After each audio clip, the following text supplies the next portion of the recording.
What up, everybody, and welcome back to this episode of Built on the Rock. I typically don't talk straight to the camera, so we're going to be concise, and for those who know me and just laughed, I'm okay with that. A few things to note. One, it's gorgeous outside. Two, we're going to go to Jason Thornhill of Thornhill Construction's personal house. And three, we're going to talk about James Hardie siding, specifically the Artisan Line. He's got V-groove planks and seagrass panels, and truth be told, I haven't seen seagrass installed on a job live and in color, but he sent me some photos and it looks phenomenal. And Jason's meticulous and particular about how things are flashed, how things holistically look cohesive. And so it's gonna be super cool to hear his take and just the method behind the madness. So enough of this, more of that. Watch it until the end, and if you don't, scrub until the end for algorithm purposes. I appreciate you. Let's get straight into it.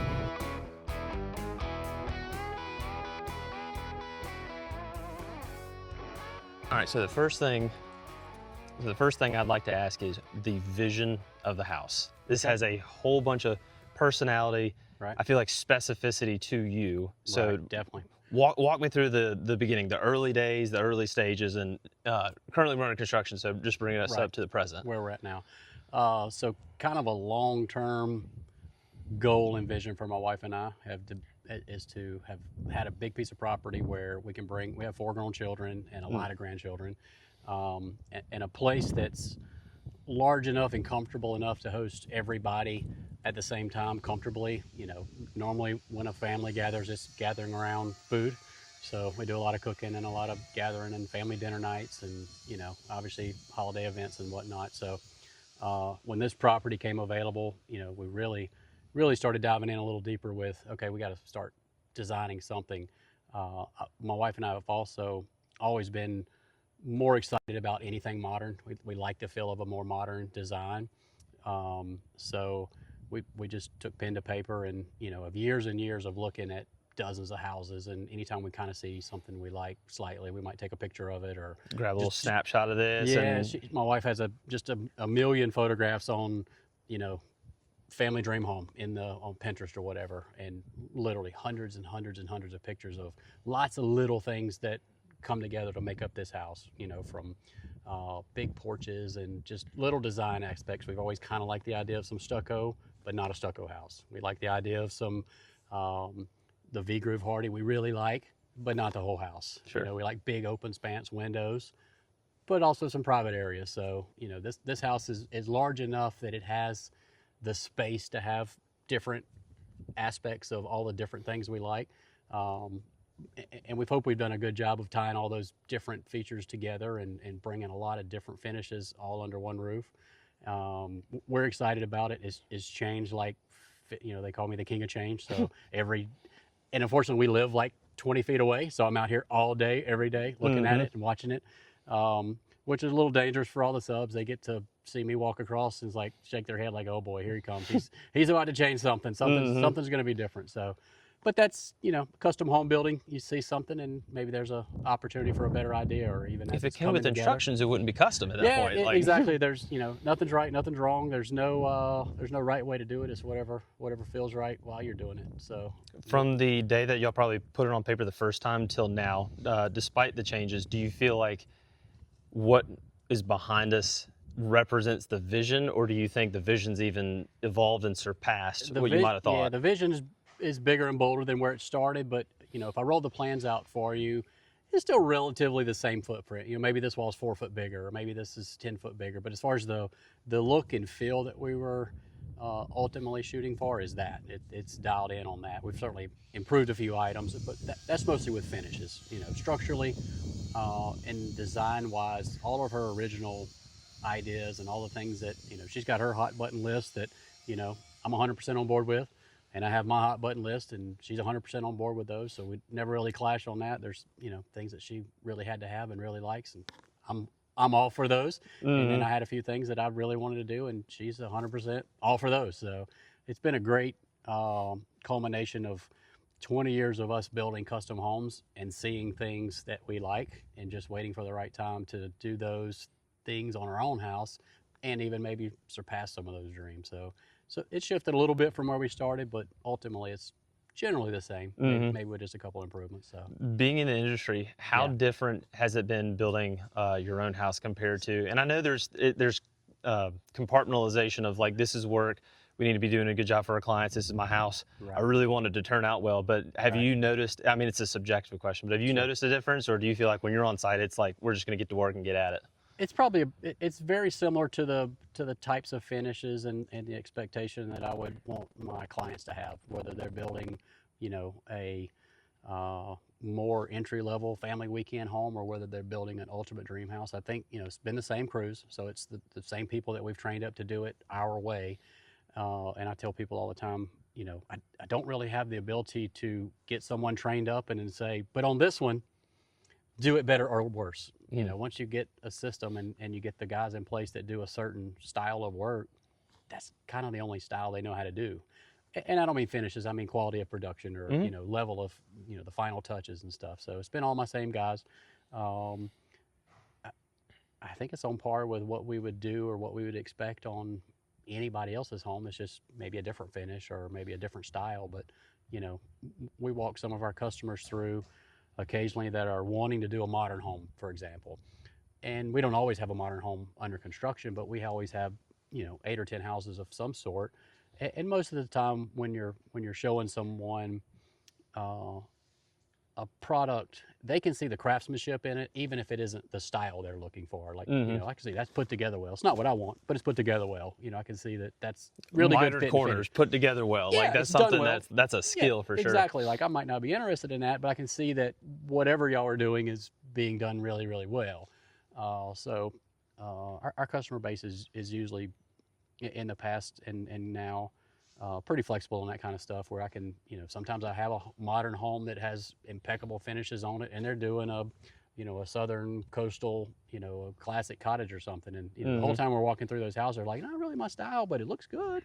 It's great. The work is impeccable, but I don't like the style. But and it goes both ways. So with this one, it's got a little bit of everything, like I was mentioning, the stucco and the Hardie, and then some AZEK siding, all just blended together. It's got different finishes kind of from every side. If you walk all the way around it, it's got a different look no matter which angle you look at. Cohesive. So. But yeah, I don't feel like there was fits. one facade that was like, oh, we just blanketed said yes to everything on this side or whatever. Right. No, they're all tied in pretty well, different roof lines and roof textures even. So big overhangs, small overhangs, little bit of uniqueness there. So what drew you to the architectural series? I was going to say panels, but to have the V-groove, the seagrass, like those are, to go back to my original comment, both unique and kind of specific. So what was the draw to put those here? So I've been a fan of the Artisan project with Hardie since they unrolled it. Like the first time I ever saw it, I was like, wow, that's a different level of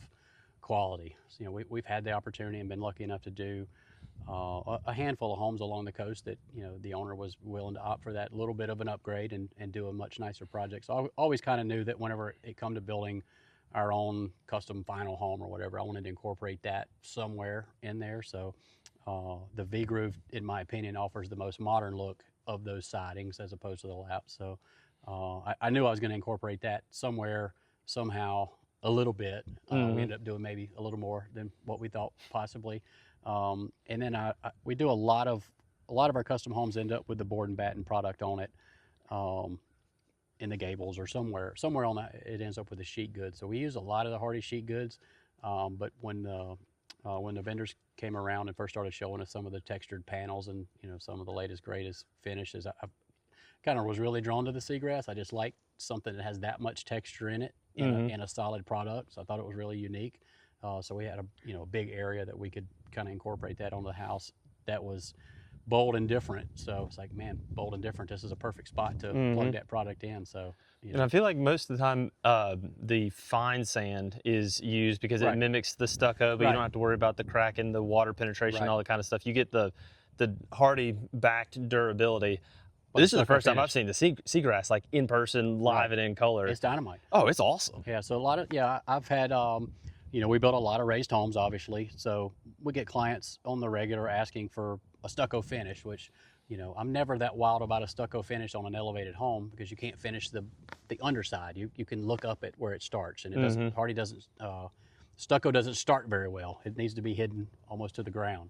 So the Hardie panel stucco finish, or the the fine sand, whatever it's called, gives you the ability to do that. But I had so much stucco going already that I didn't want to compete with the real stucco finish. So the seagrass finish seemed to be the natural choice for that extra component of just another finish that we wanted, but a little bit of wow factor too. So it catches the light really well with some.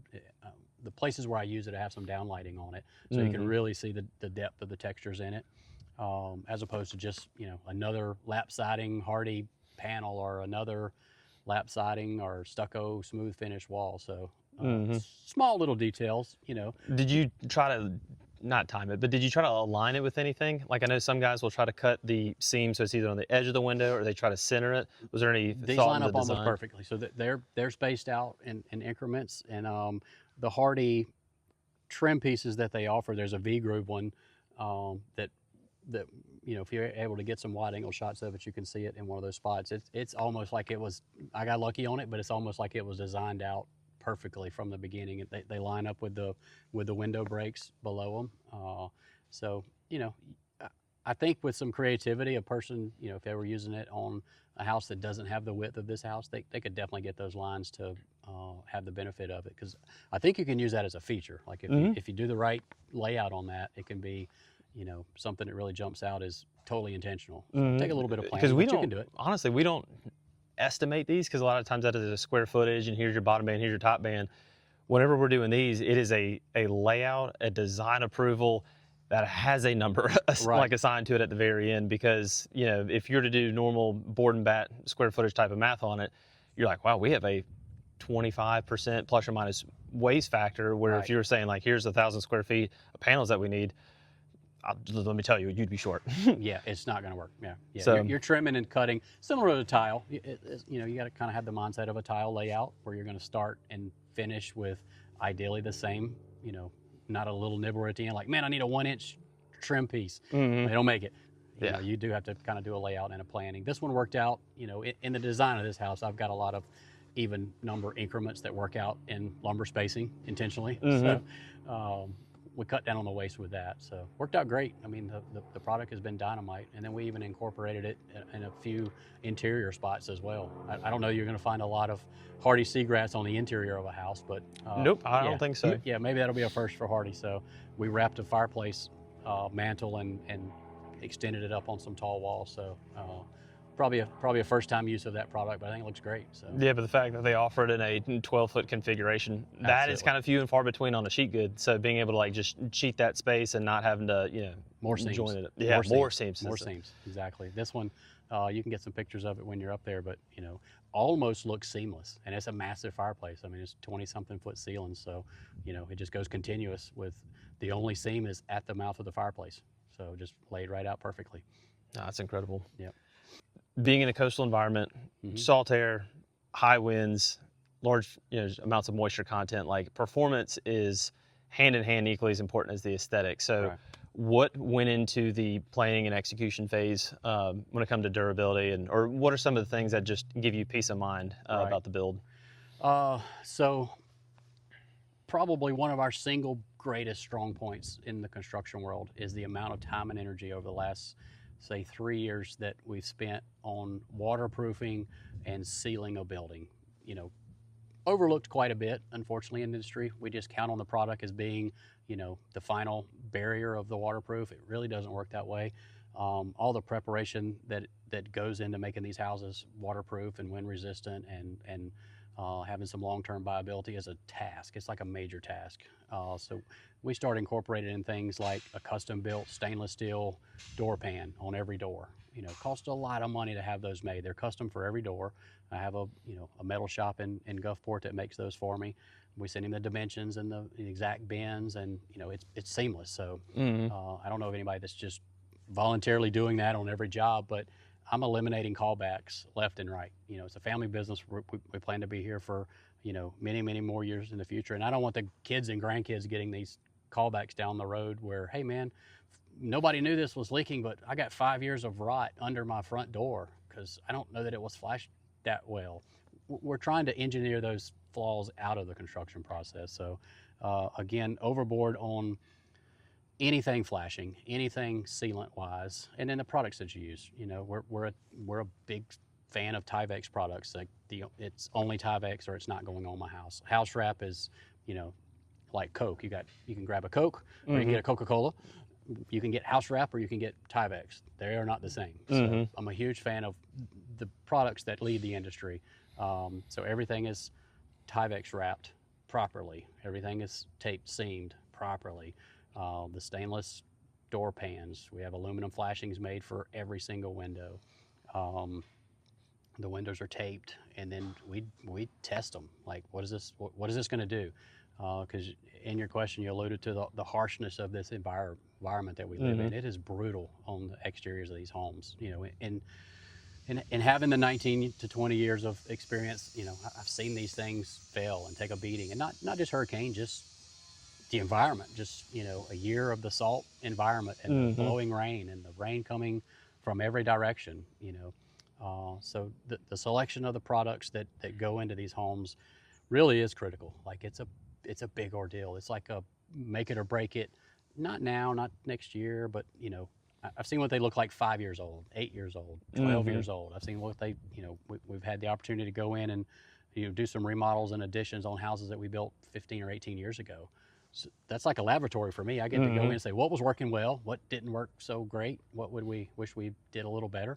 But, you know, when you spend a little bit more money, and we tell our clients when we get the opportunity to sit down with them, yes, Tyvek is more expensive than house wrap, but they're not the same. It's not more expensive at all. If the house wrap guys were making a Tyvek, it probably costs what Tyvek costs, but it's not even similar. And the same for the tape products and the flashing products and then the final choice product itself, you know, the actual Hardie siding and not a fiber cement that's kind of similar but lesser in price. Well, it's probably lesser in price maybe for a reason. You know, there's something maybe not quite the same. So and oftentimes I feel like it's the warranty.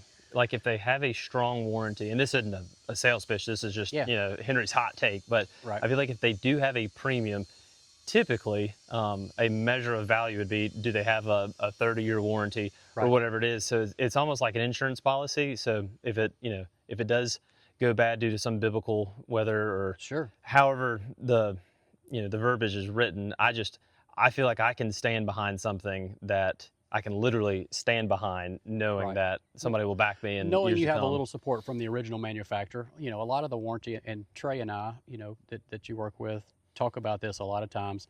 Sometimes the warranty is a great sales feature and something that you can print out and look at, but the real warranty is the people you work with daily. The real warranty is, okay, the legal jargon that's on the paper looks great, sounds great, but it's probably got as many loopholes in it as it does warranty actually. But what are you and I going to do about it? You know, I'm here, you're here. You know, this was the best intent. I know this was the best intent, and it didn't quite work. And we still got the same job. At the end of the day, we can argue who did what, who didn't do what, who's going to pay for this, who's going to pay for that. But the customers don't really ever want to hear any of that. They just say, what are you going to do about my problem, whatever my problem is? So, you know, with Suncoast and now Beach Lumber, we've always had the agreement that, you know, if you can get some warranty support from the manufacturer, awesome. But you and I are going to deal with it either way. So if they do, great. And if they don't, we're still the real warranting agent. And I even tell my clients, you know, I'm the real warranting agent here. Not, you know, it's not, well, the company's not going to stand behind it, so sorry, I can't do anything because they're not going to pay me. We're really the real warranty, which is why we take the waterproofing so seriously, because I know that at the end of the day, you paid me to do it. And I'm the guy that's really kind of the last one you want to talk to, not, you know, the other companies are great. They, you know, Hardie's great, Tyvek is great. They have excellent product, excellent warranties, and they do a wonderful job on that. But you can't just necessarily have somebody that could make the decision at Hardie come out to your house. You can get somebody, Hardie doesn't install itself. Yeah, you can get Beach to ride out here and take a look at it with you. You can get me to ride out here and take a look with you. I can bring the install team and we can take a look at it and probably come to a reasonable solution. So, you know, that's when we really started getting serious about how harsh the environment is and what can we possibly do about it, where we just started engineering flaws out of the design. You know, let's start with some overboard stuff. You know, we use treated lumber on the exterior of the house anywhere, like plywood, anywhere that it could possibly one day have a leaking failure, I'm just gonna go ahead and start with treated. Like, wow, nobody's doing that. That's a lot of expense. Today, yes, it's a noticeable expense, but it's nothing like a tear out in 5 years from a tiny little leak. You know, yeah, is it a couple more bucks for the plywood around the band of the house? Absolutely. Does it take any more in labor? Not a penny, same exact number. So we invest a little more in all those aspects of the home. And I think for the most part, the level of homes that are being built on the coast now, people appreciate that whenever you can show them a list of like 8 or 10 things that you do to protect their interest, even when you're down the road. You know, I'm gone, I'm doing the next house, but here's what we left you with. This is treated, this is Tyvek, this is taped, this is galvanized nails, this is stainless connectors, this is all these things, you know, and then they look at it as like, I feel like he did the best he could possibly do.